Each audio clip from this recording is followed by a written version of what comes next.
discoveries which are revolutionizing our world and touching our lives. And in this hour, we're going to talk about the SETI project, the search for extraterrestrial intelligence. We're going to talk about aliens from outer space. With us today is a PhD physicist, Seth Shostak, who's one of the directors of the SETI Institute in Mountain View, California, whose profession is to search thousands of stars in outer space for signals from intelligent alien civilizations. He got his bachelor's in physics from Princeton, PhD in astrophysics from Caltech, and he's with the SETI Institute. And so today we're going to talk about something that, well, Hollywood has been fascinated about. Think of the movies, all the big thrillers of the movies. Many of them have been centered about space travel, about encountering aliens from outer space. But have you ever thought afterwards, well, what's the science?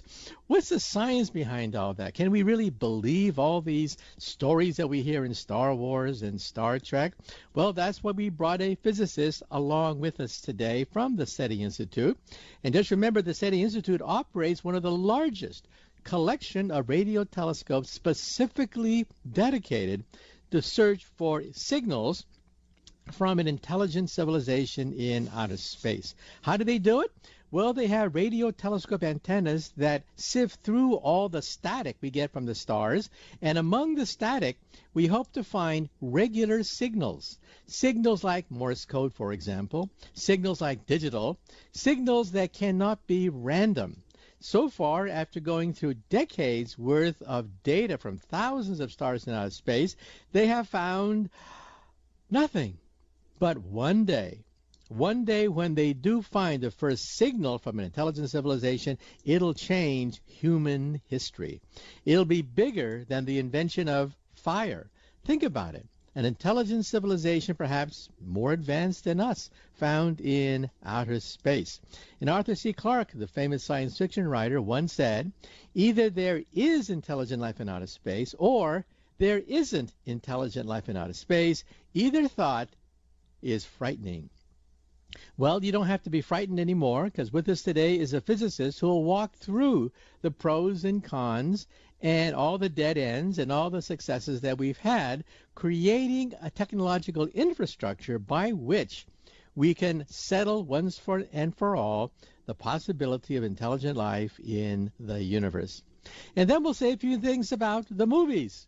Everyone loves to go to the movies, and a good fraction of the thrillers we see in Hollywood movie theaters come from outer space. So we'll talk about the movies as to whether or not there's any science to be found when you watch the movies. And so once again, we're going to talk about the SETI project in light of the fact that the Kepler satellite has found over 3,600 planets orbiting other stars. Things that we once thought were science fiction. Things that we could only dream about. Well, we have the knowledge, the capabilities, and the abilities to nail down those facts and those experiments. The Kepler satellite has found concrete evidence of thousands of planets orbiting other star systems, and roughly 20 of them look very much like the planet Earth. So let's take a short commercial break, and after the break, we're going to continue our discussion of the search for alien intelligence in space with Dr. Seth Shostak.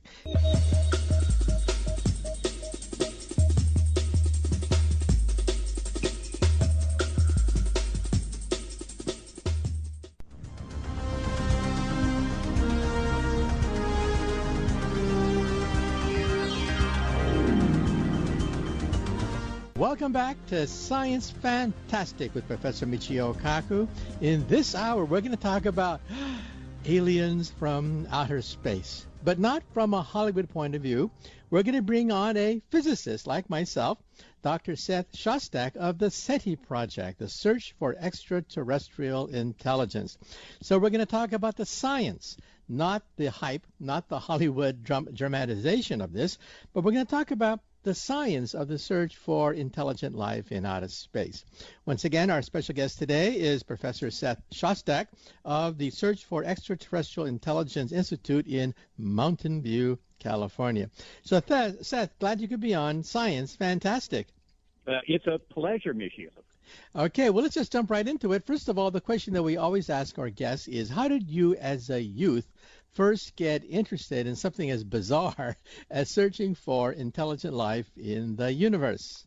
Well, it is bizarre in the sense that there aren't many people that actually have it as a job description. That may be Yeah. like 20 people in the world. But Uh, I think that just about every kid is interested in aliens. They see them every night on television, and of course they see them in the movies, and I think that reflects their interest rather than the other way around. But the idea that there might be other beings that are just as clever as we are, or more so, out there, I think that appeals to kids in the same way that dinosaurs appeal to kids. I think they appeal because they've got big teeth. You know, there's some evolutionary advantage in being interested in things with big teeth or just other beings. Okay, and when you were youth, were you fascinated by science fiction, about all the tales and heroics of astronauts blazing the trail in outer space and meeting aliens? Well, I didn't read much science fiction. I, to this day, regret the fact that I am very, very poor at knowing the science fiction literature, because I think that better science fiction ideas are actually in written science fiction. But what I did do was go to all the movies, that's for sure, and there were a lot of them when I was a kid. And I think a lot of my interest, not just in SETI, the idea of looking for intelligent critters, but my interest in science was largely stimulated by these fictional stories. Remember, in science fiction, certainly in the movie science fiction, the hero is usually the idea, and that to me was sort of an interesting thought.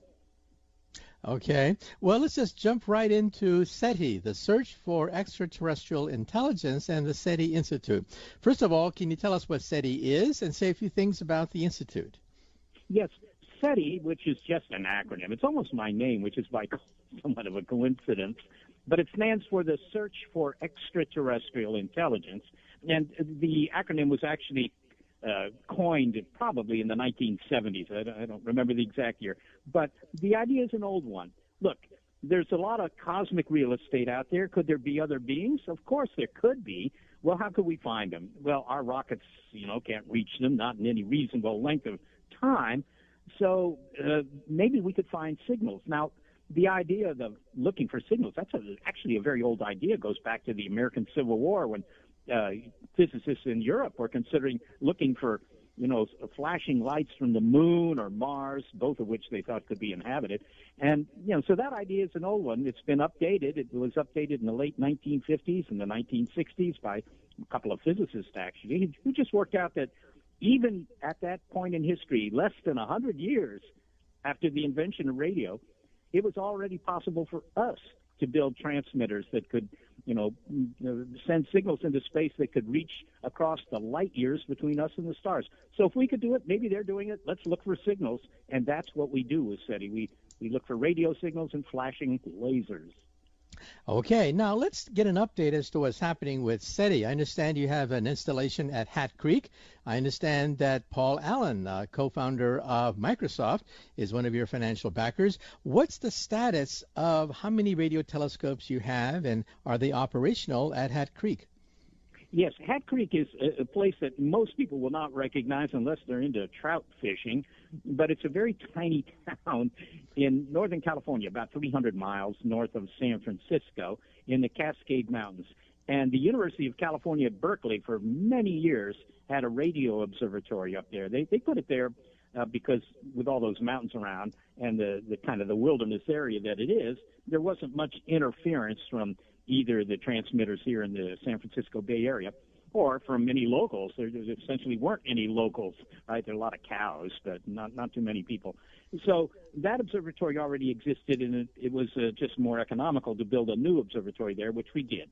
The Allen Telescope Array, as you say, Paul Allen contributed the money to build the start of it. The idea was to build hundreds of antennas, each about 6 meters, so say 20 feet across, and we have 42 of them. We don't have hundreds yet, but that's a money thing. Okay, and with 42 radio telescopes or so, how many stars have you analyzed, and what's the hope, given the fact there are so many stars out there, even in the night sky?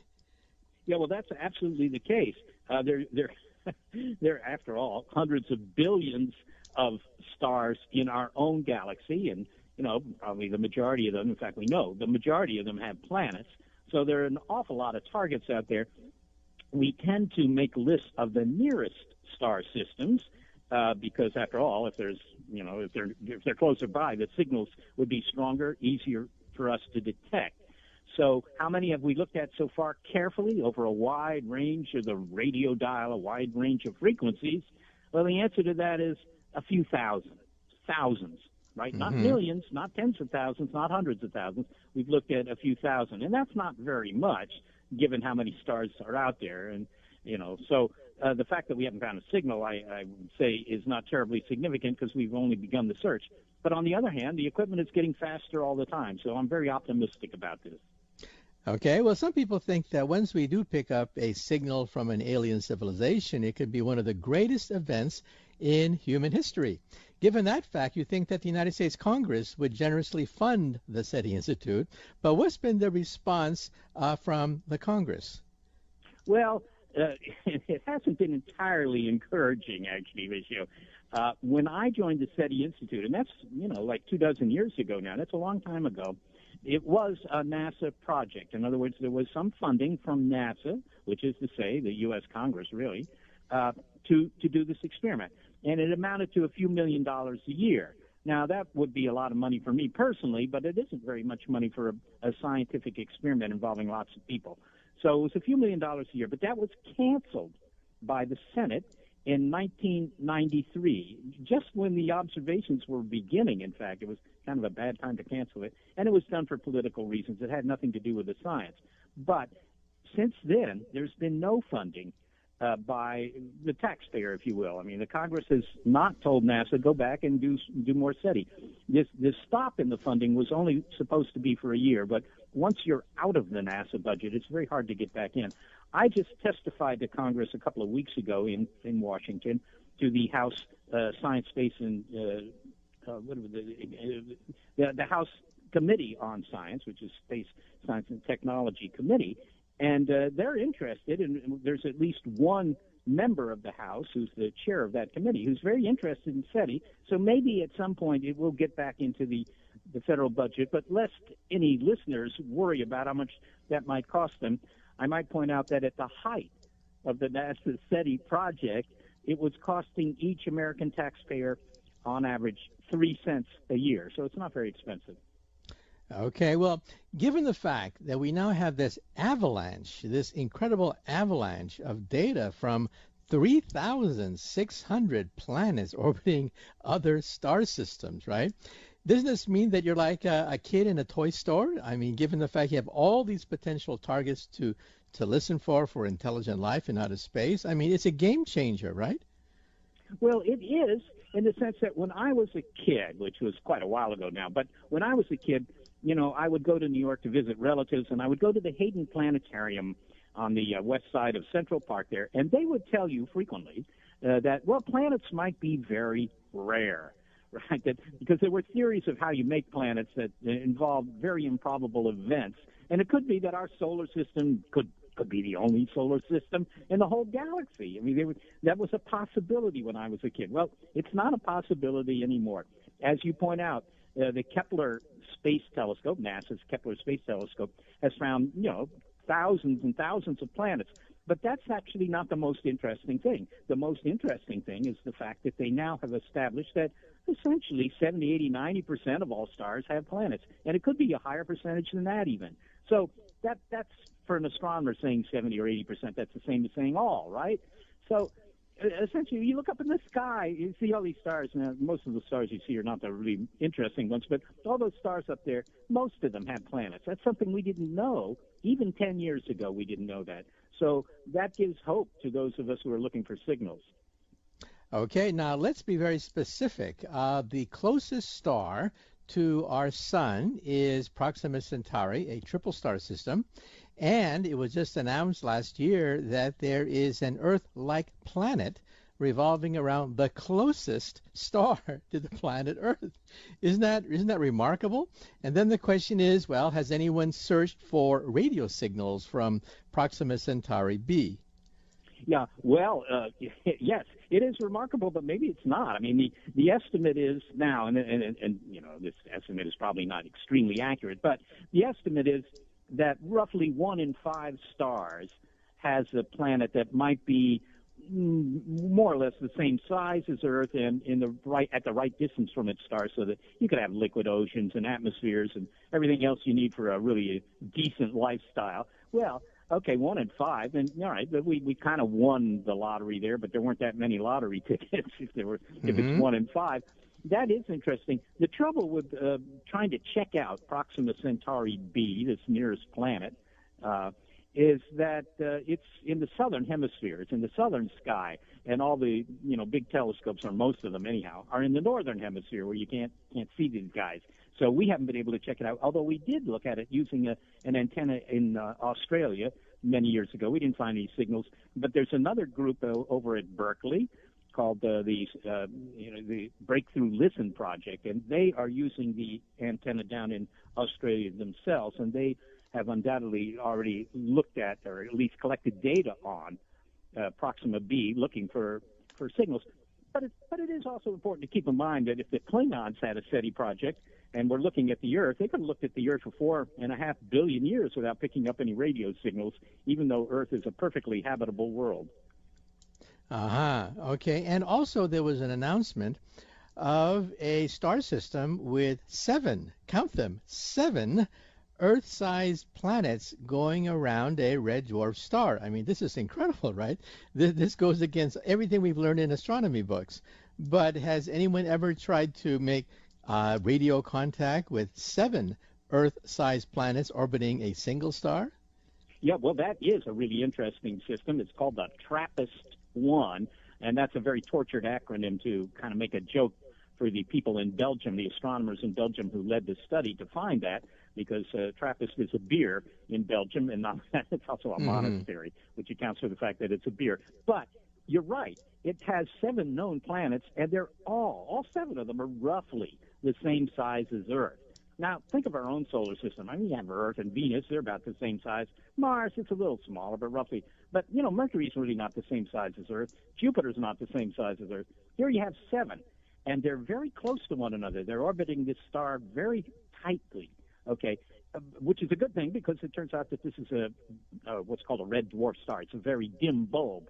But by being so close to it, they get enough, if you will, warmth from the star that they could have, again, liquid oceans and atmospheres, at least 3 of them.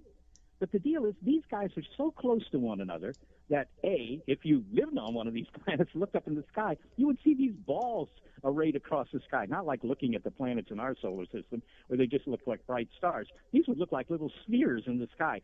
But not only that, if life sprung up on any of these worlds, it would quickly infect the others because, they're separated by only 1 million miles, which is not much. That's 30 times less than the distance from here to Mars.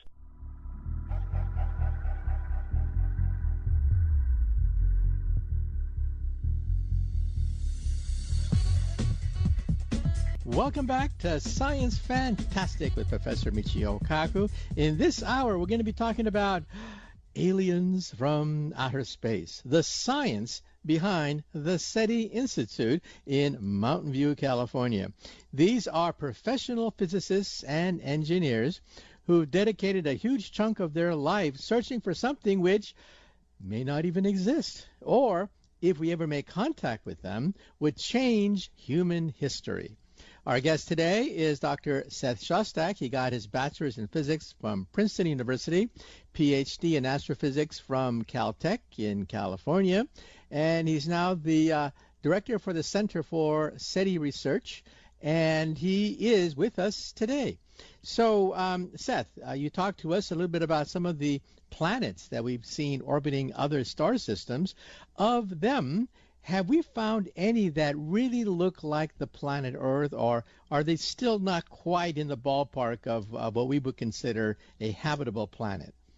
Well, the answer to that, Michio, is that we don't know the answer to that.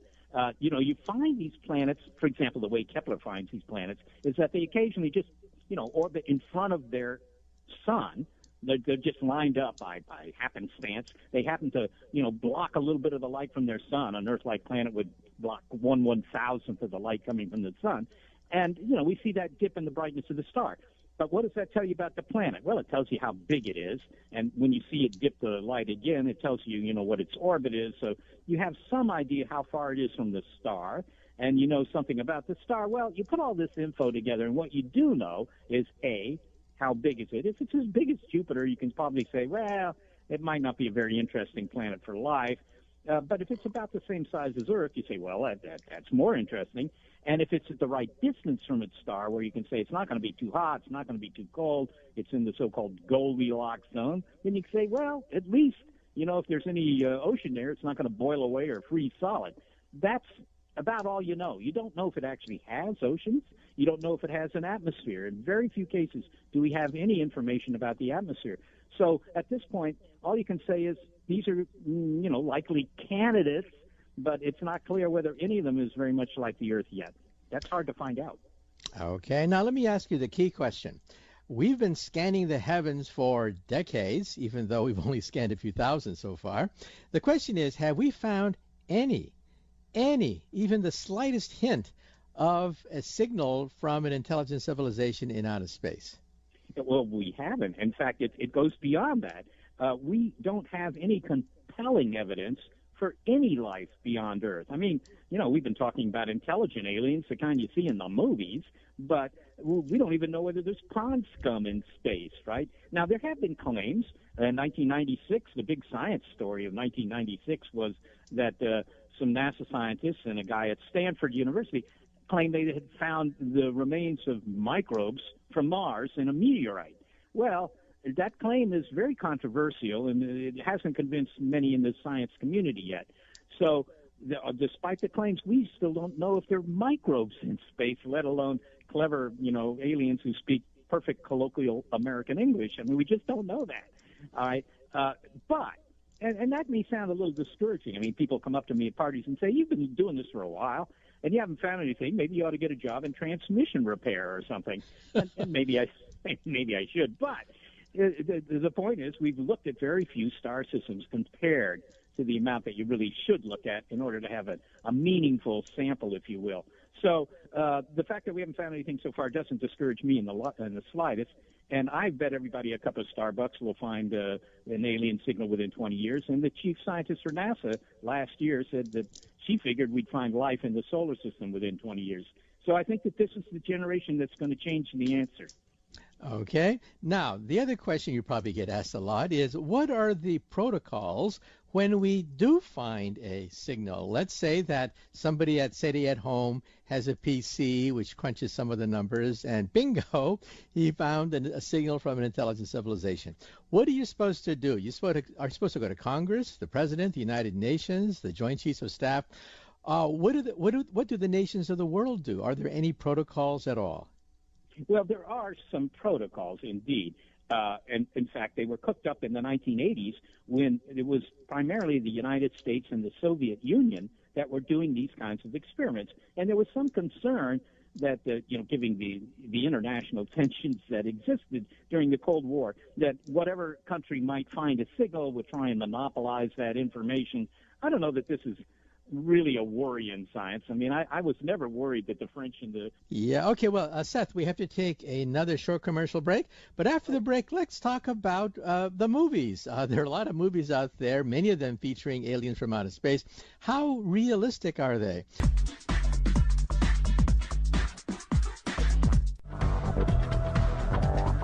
Welcome back to Science Fantastic with Professor Michio Kaku.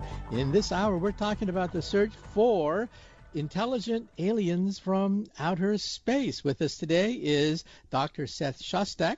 He got his PhD in physics from Princeton, PhD in astrophysics from Caltech, and he's with the SETI Institute in Mountain View, California.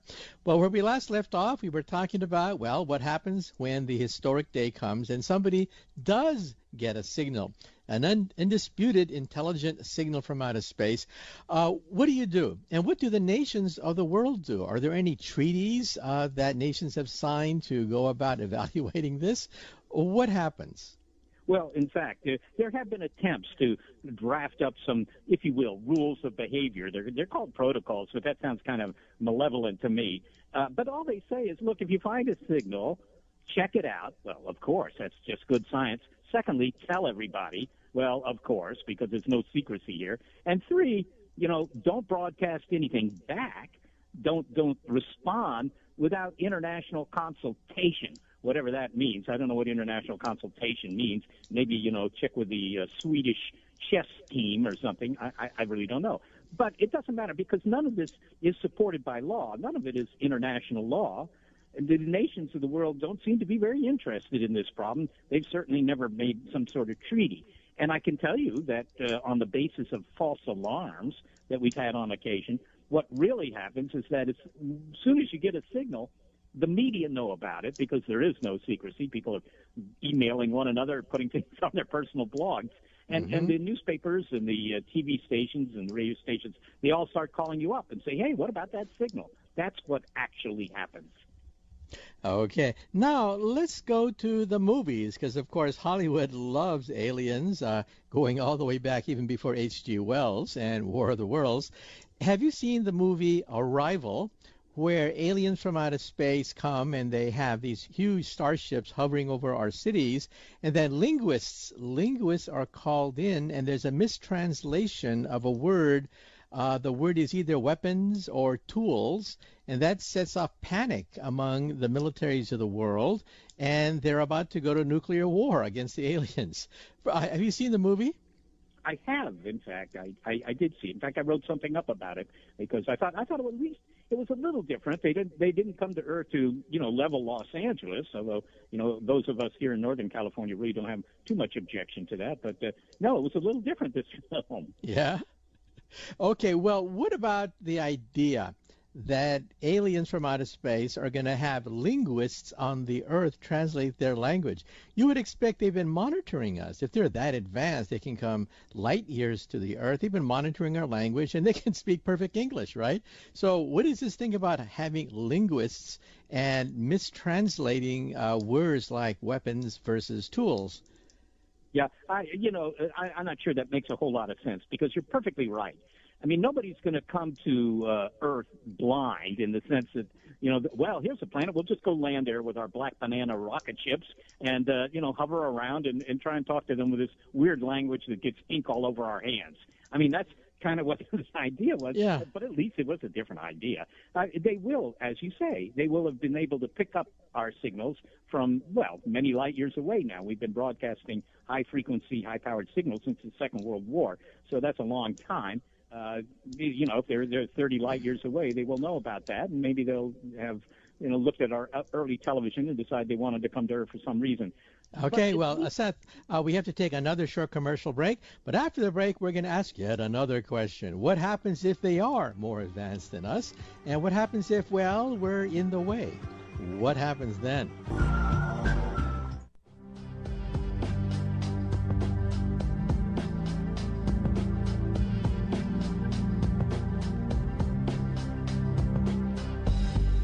Welcome back to Science Fantastic with Professor Michio Kaku. In this hour, we are talking aliens from outer space.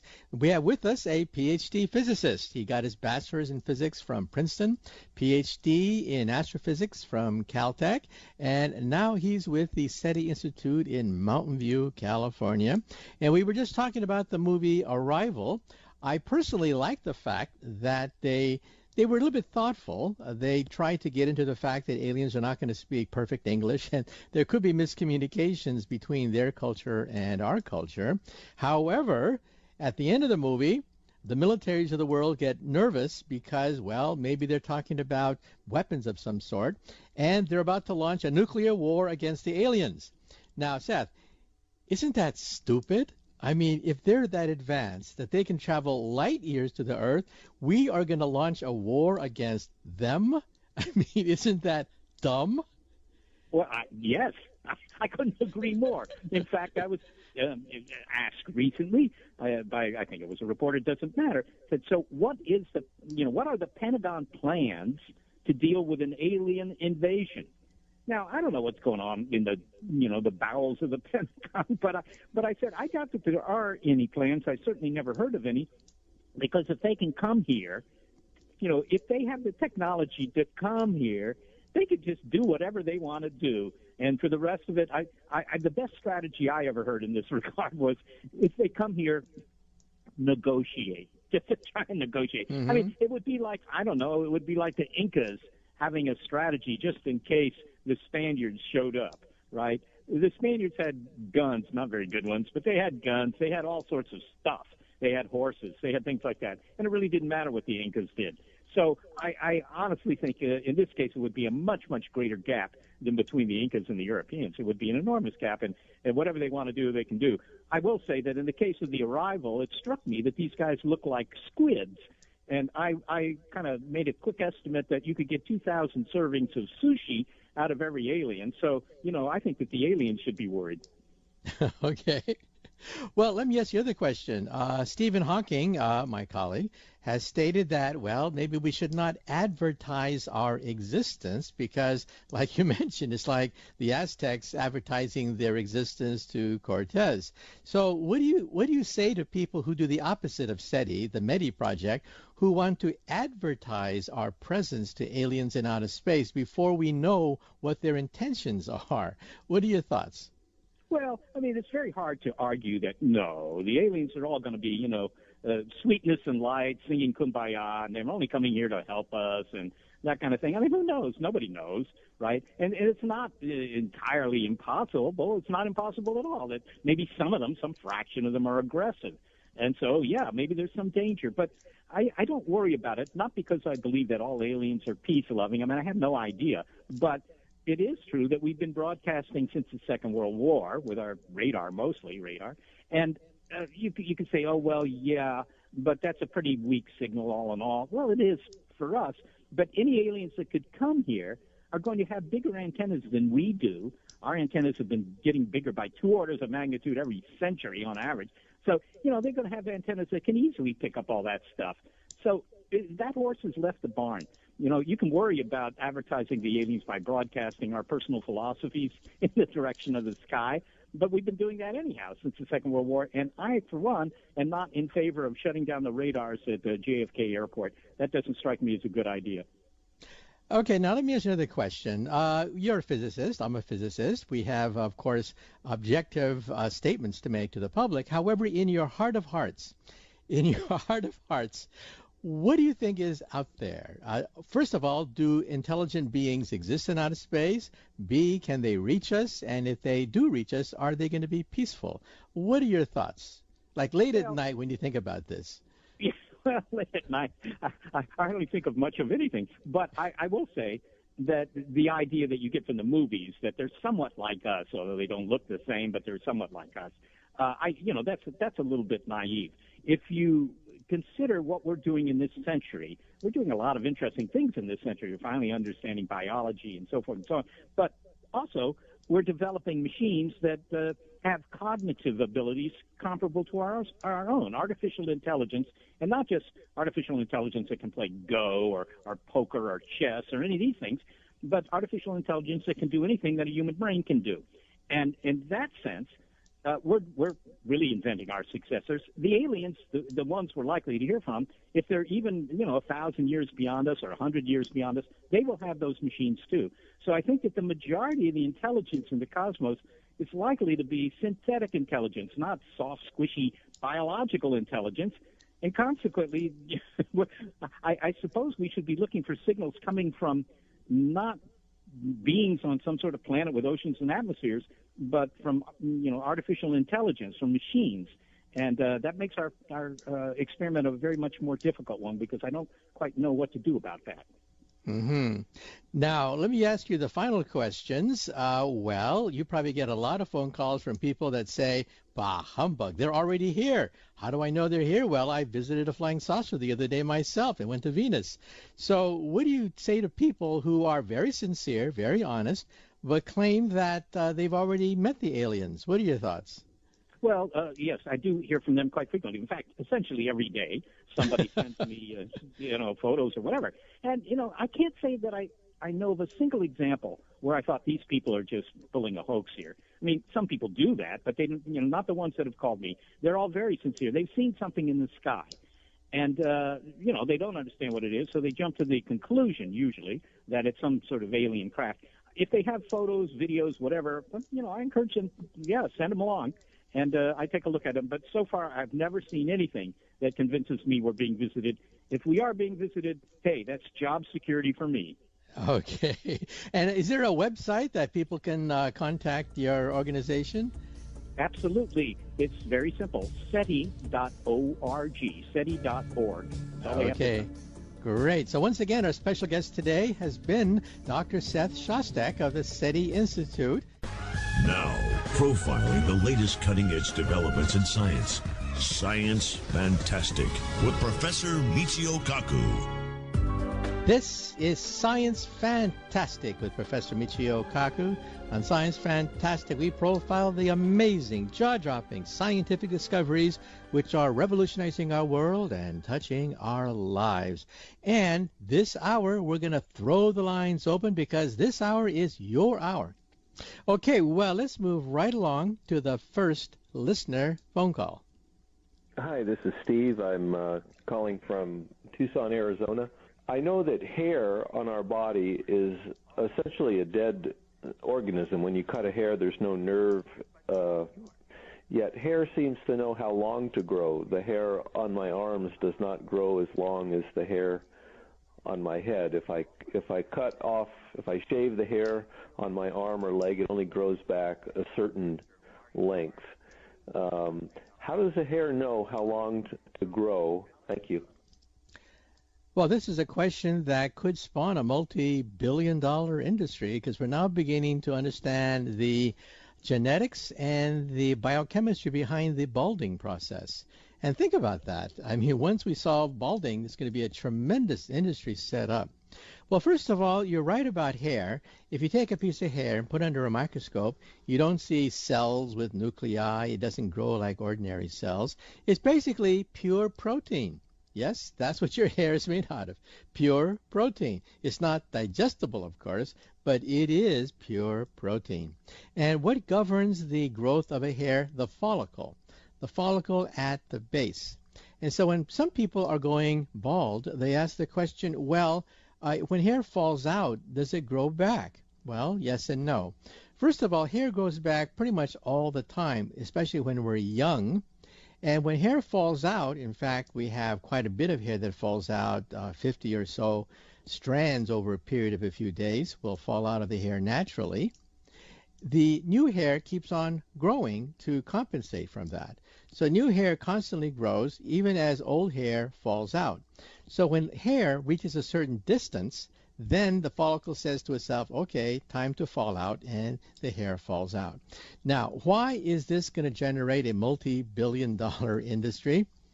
Because we're now finding the stem cells in the follicles which govern the growth of hair. Once we find stem cells, well, stem cells are the mother of all cells. For example, when you have a salamander and you grab it by the arm or leg, sometimes the salamander simply wrenches itself and you're left holding an arm or a leg, but the salamander scampers off into the pond. And later, the salamander's arm or leg grows back. Well, scientists have figured it out. It's the stem cells. It's the stem cells that are still left in the stump that regrows an entire organ. Now, reptiles can do this, amphibians can do this, but we mammals have lost that capability. However, is it possible to revive it? Yes. And that's what some scientists are working on right now, the ability of stem cells to regenerate whole organs. And think about that. Stem cells have been found in the follicle of ordinary hair, which means that even if the hair falls out, one day we might be able to stimulate the stem cells so they regenerate an entire head of hair. And that, of course, could change the whole cosmetics department of your supermarket. And so this is something that scientists are very much interested in. Also on the internet, there is a rather stunning video that you can download. It's a video of a mouse heart. A mouse heart, first of all, that's been separated from the mouse. And stem cells are put inside a cavity, an empty cavity. And over time, stem cells grow into the cavity, creating the tissue of a heart. And then all of a sudden, the heart starts to beat right on the video. It is breathtaking. You realize that you almost feel like playing God, watching stem cells, which are then placed in a scaffolding, grow into the scaffolding, grow into a mouse heart, and then start beating. And so, yes, one day we'll be able to harness this technology.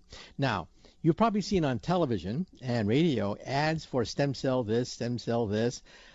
I have to say, most of those claims are bogus.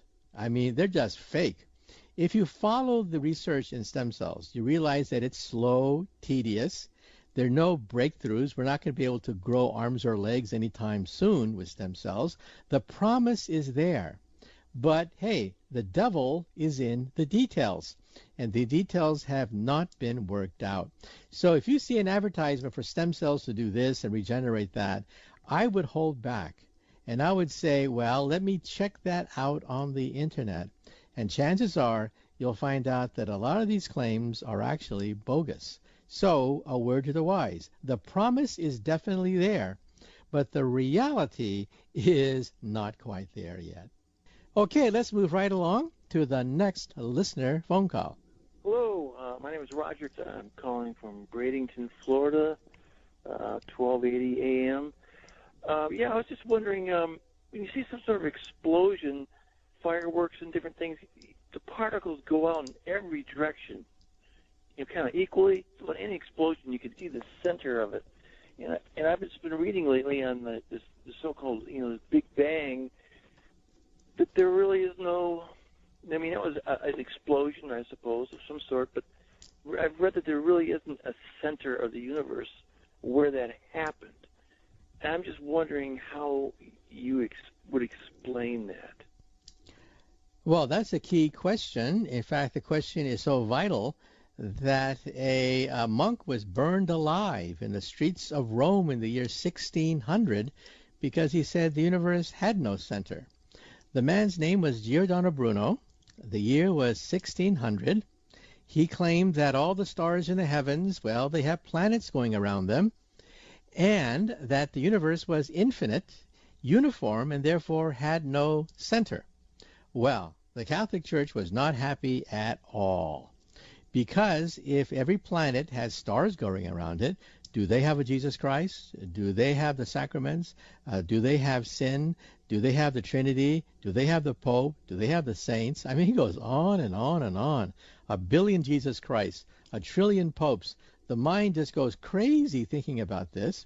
And then the universe had no center, he said. And that meant that the church was not the center of the universe, and neither was the earth. Well, this was too much for the church. And so what did they do? Instead of confronting the ideas, they simply burned him alive.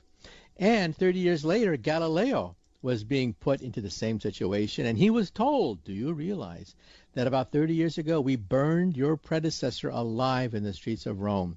Well, Galileo was no fool, and he quickly recanted all the incredible discoveries that he made with his telescope. So, now let me give you the modern-day approach to this whole question. We think that the universe is a bubble of some sort. The bubble exploded 13.8 billion years ago, and the bubble's been expanding ever since, and we live on the skin of the bubble. So if you live on the skin of a bubble, you ask yourself a simple question. Where is the center of the bubble? Well, if you're on the skin of the bubble, and you can only move around the skin of the bubble, then you cannot reach the center. The center, in some sense, is in the third dimension. And so if you want to know where the center of the expansion of the universe was, in some sense, it's hyperspace. But in our universe, in our bubble, in our skin of the bubble, you cannot point to any one particular point on the skin of the bubble and say, aha, that's the center of the universe. In other words, the universe was very small back then. Space itself was being created. And that's why the universe had no center, because the universe was very small back then. In fact, the universe was so small, in principle, you could put it in your pocket. So with the universe being so small, everything was pretty much at the center. And so where's the center of the universe? It's in hyperspace, another dimension. It's not on the surface of our universe. Our universe looks uniform. But if we had a center of the universe would be denser toward the center, just like when you see fireworks, right? The densest part of the explosion is near the center. We see a uniform universe. Everywhere we look, we see that the universe seems to be uniform with no center at all. Now, the idea of hyperspace sounds bizarre to a lot of people, but think about it for a moment. Our universe is three-dimensional. I mean, everybody knows that. Length, width, height determines every object in the universe. When you say time as well, then every event in the universe can be described by four numbers. I live in New York. If you want to have someone for lunch, you say, meet me on 5th Avenue and 42nd Street on the 10th floor at noontime. Four numbers allows you to specify one event, one unique event in the entire universe. But the question is, why? Why should it be three dimensions of space? String theory, which is what I work on professionally, says the universe is 10, maybe 11-dimensional. And there were other dimensions that were created at the instant of the Big Bang. We don't see these dimensions anymore because the universe has curled up these other dimensions, but our universe was actually coexisting with other universes. Now, the new wrinkle coming from string theory is that, yes, our universe is a bubble of some sort, but there are other bubbles out there. And so the multiverse of universes obviously had no center. Each bubble has no center, and the multiverse also has no center. Now, string theory, I should caution, has not been experimentally verified. It's just a theory. However, it is the dominant theory in theoretical physics now. You can go to any university on the planet Earth, talk to the leading cosmologists, and they'll say, yes, yes, yes, string theory is one of the leading, if not the leading candidate for a theory of the origin of the universe. And so to answer your question really simply, the universe has no center. The center, if you really want to point to it, would be in hyperspace, but that's another dimension, a dimension that we three-dimensional beings cannot visualize. Sorry about that. Okay, well, let's move right along to the next listener phone call. Hello, Professor. My name is Rick. I'm calling from Alabama, station 106.5, and I was wondering what your thoughts were on time travel. And do you think it would be possible, in your own opinion, to go back in time and see relevant events? And if that is possible, could we possibly go into the future where the events have not yet been decided or seen? Thank you. Okay, first of all, yes, we physicists have looked at time travel very carefully. First of all, time travel to the future is not so hard. We do it all the time. And our astronauts even do it even better. They go a fraction of a second into the future by rocketing into outer space, and time slows down inside their space capsule. But to really go backwards in time, going back to the dinosaur era or something like that, that may actually also be possible using Einstein's equations. Now, Einstein had two theories. The first theory, special theory of relativity, would say no. You cannot go backwards in time. You cannot go faster than the speed of light, period. But Einstein was not satisfied with that theory because gravity was missing. And when Einstein came out 10 years later with the theory of gravity, he said that space and time is like a trampoline net. But a trampoline net can do more than warp. It can also rip. And that's what Einstein thought about very deeply. His equations allow for time travel. That doesn't mean that time travel exists. It just means they are valid solutions of Einstein's equations. For example, Einstein's next-door neighbor at Princeton was one of the greatest mathematicians of the century, Kurt Gödel. And Kurt Gödel, being the mathematician he was, found a solution of Einstein's equation which allowed for time travel. If the universe rotated, and you went around the center of the universe, then you could come back yesterday. You could go backwards in time. Now, Einstein was very disturbed by this. In his memoirs, Einstein said, yes, my next-door neighbor has just found a solution of my own equations which allow for time travel. But then he said, on physical grounds, I can dismiss it. In other words, the universe expands, it doesn't rotate. Now, the universe expands because of the Big Bang Theory. However, if the universe rotated, then it means that time travel could become commonplace. Well, in the decades since then, we've discovered black hole solutions. Some of these black hole solutions allow for time travel. Then this whole question becomes of paramount importance. If I have a wormhole, a gateway through space and time, a rip through the fabric of space-time itself, on the other end of the wormhole could be the past. This is a valid solution of Einstein's equations. So what's the catch? There's always a catch someplace, right? Well, first of all, to create this hole in space, you need a black hole. And not everyone has a black hole ready. But the other condition I'll get to after the commercial break. So after the commercial break, I will try to answer the question, can you go backwards in time and meet your teenage mother before you're born and have her fall in love with you? What happens then? We'll answer that after the break.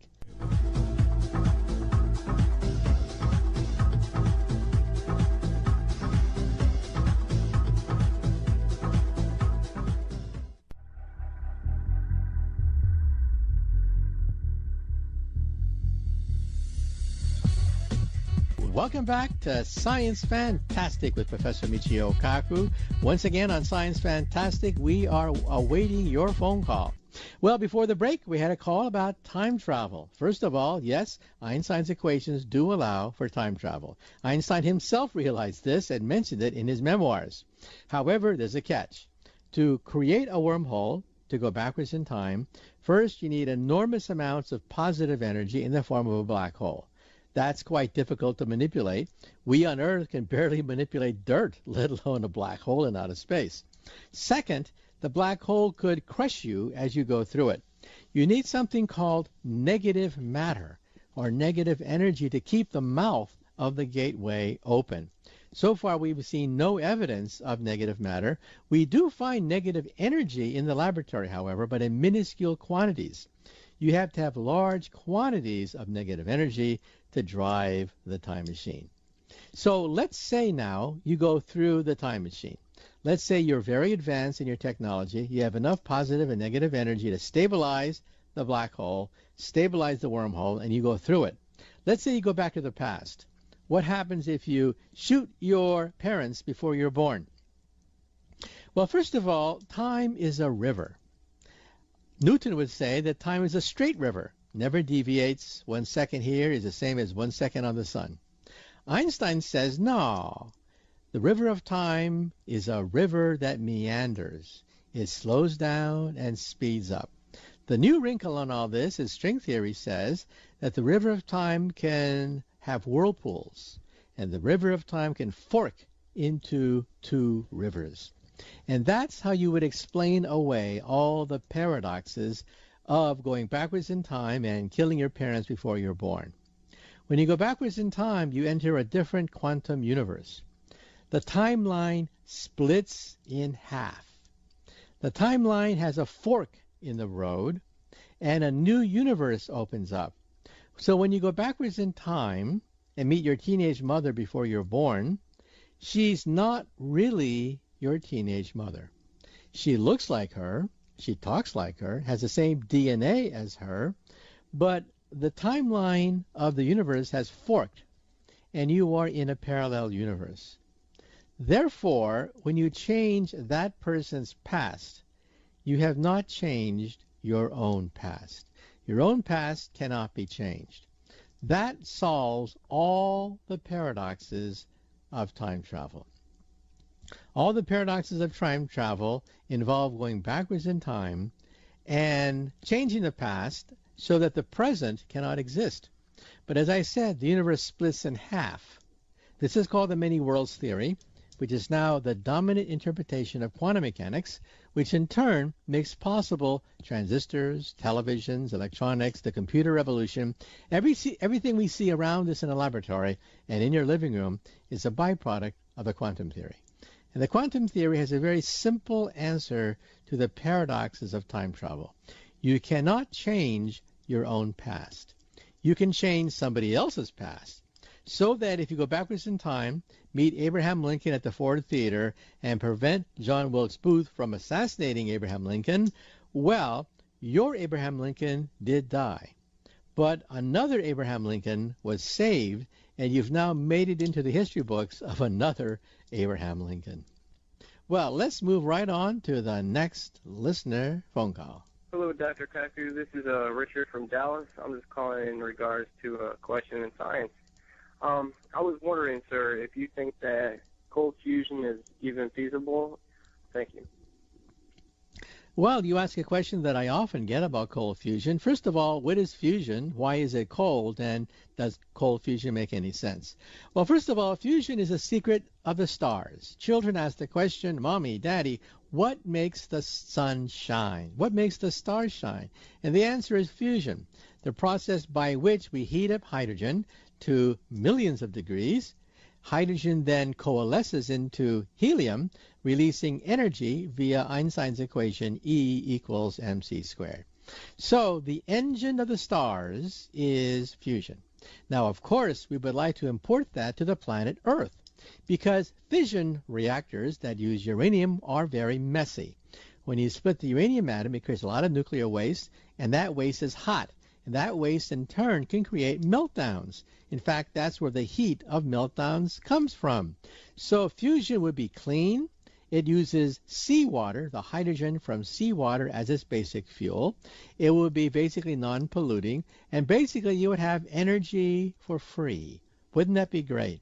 So several decades ago, two electrochemists said that in a glass of water, they could put palladium. Palladium metal somehow squeezes the hydrogen together to create fusion in a bottle. Well, that created headlines. Everyone was saying, what? Free energy? Energy for free? This is going to change world history. They're going to be bigger than Edison. They're going to be bigger than Rockefeller with this discovery. Well, then the scientists came in and said, not so fast, not so fast.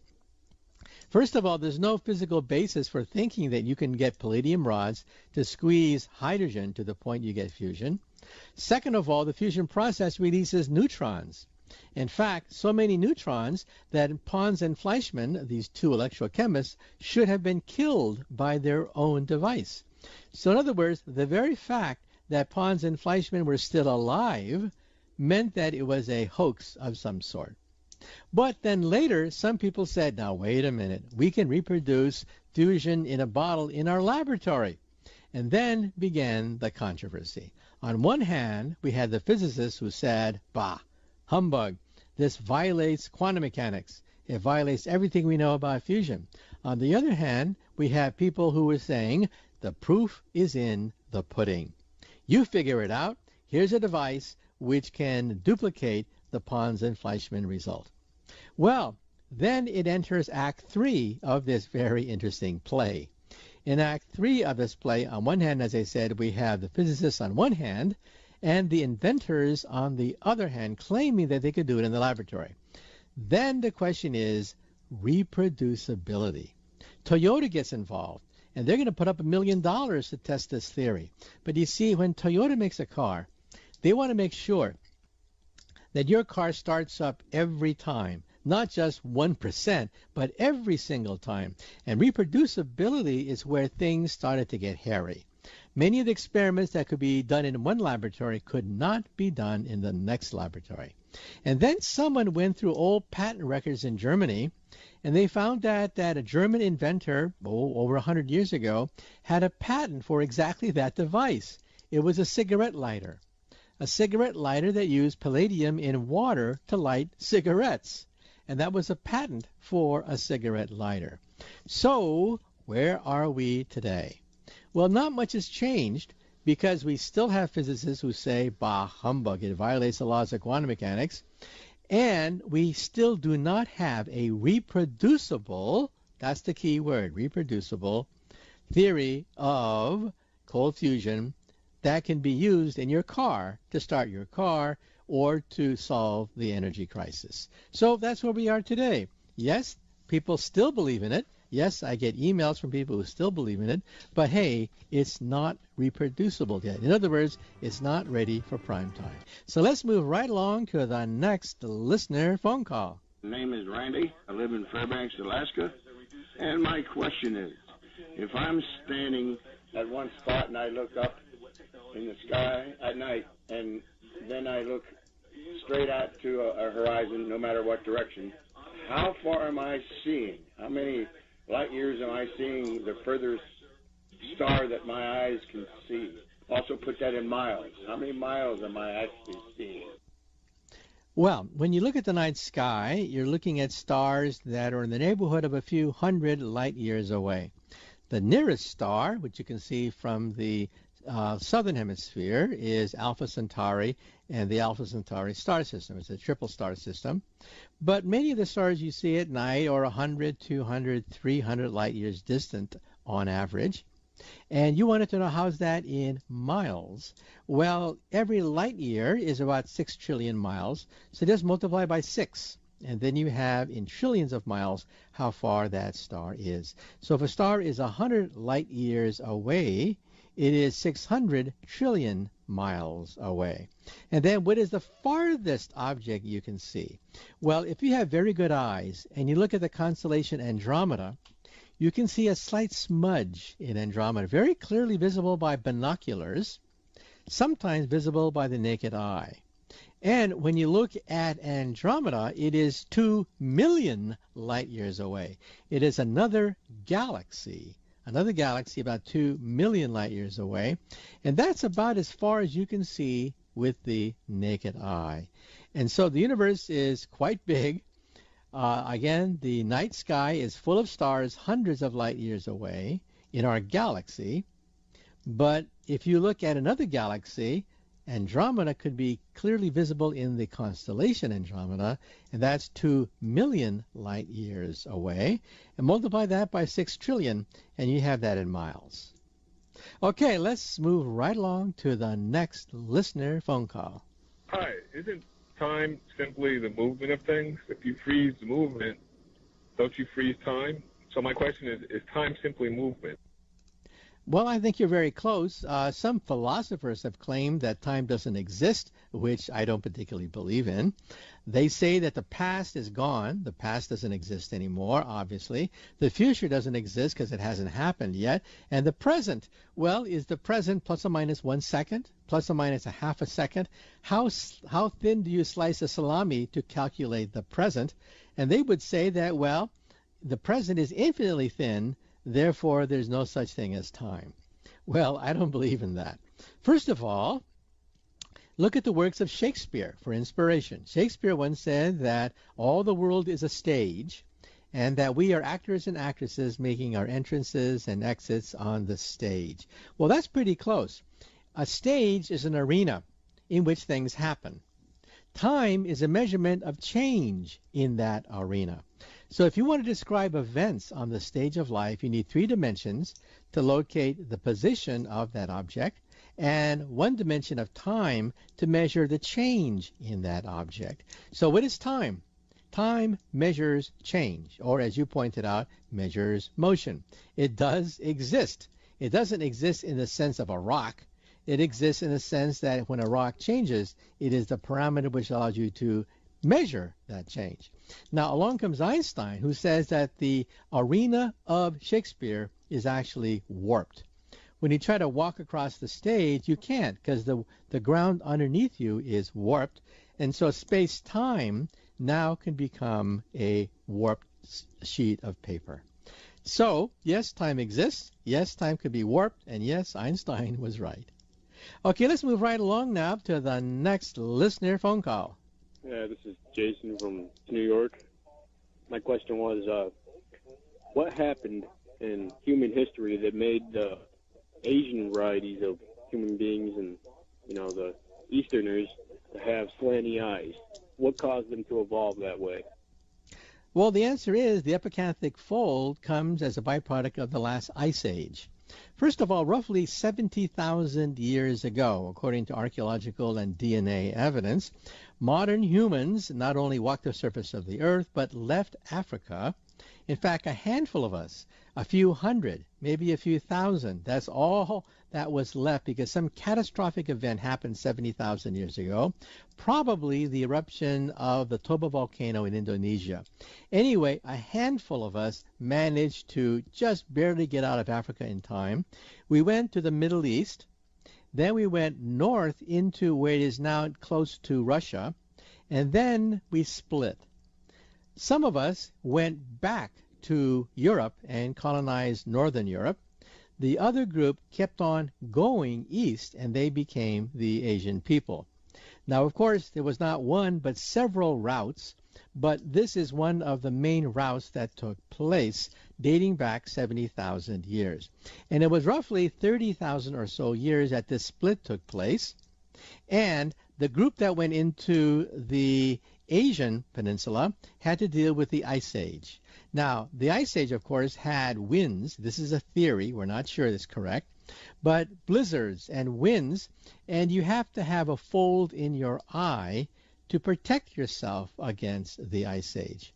And so there's a theory that says that the epicanthic fold was a defense against the horrible winds during the Ice Age.